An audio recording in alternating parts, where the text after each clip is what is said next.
عمرك ما تلاقي شعب الناس كلها بتحتفل معاه بعيده زي شعب الإمارات. بنحتفل معاهم كأن العيد عيدنا. تنزل الشوارع تلاقي كل الجنسيات بتحتفل بعيد الاتحاد. ده مش غصبا، ده تقديرا وحبا وامتنانا للبلد دي ولأهلها اللي ما بيحسسكش ان انت غريب عنهم. يلا جيت ريدي ويز مي، احتفالي النهارده في بالازو فيرزاتشي بعيد الاتحاد. اخترت العبايه خضراء عشان اللون الاخضر اللي في علم الامارات، ولبست تحتها بيزك اسود. هلبس النيكلس دي، مش هلبس اكسسوري طبعا عشان احنا اتفقنا في ايدي حنه. هلبس بس الساعه بتاعتي، هحط برفيوم اخضر عشان يليق مع الاوتفيت. هلبس الشوز الاسمريكه دي الوردات عشان تمشي مع التطريز. كيوت.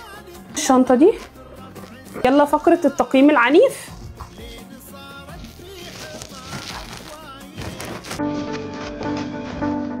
يلا تعالوا معايا.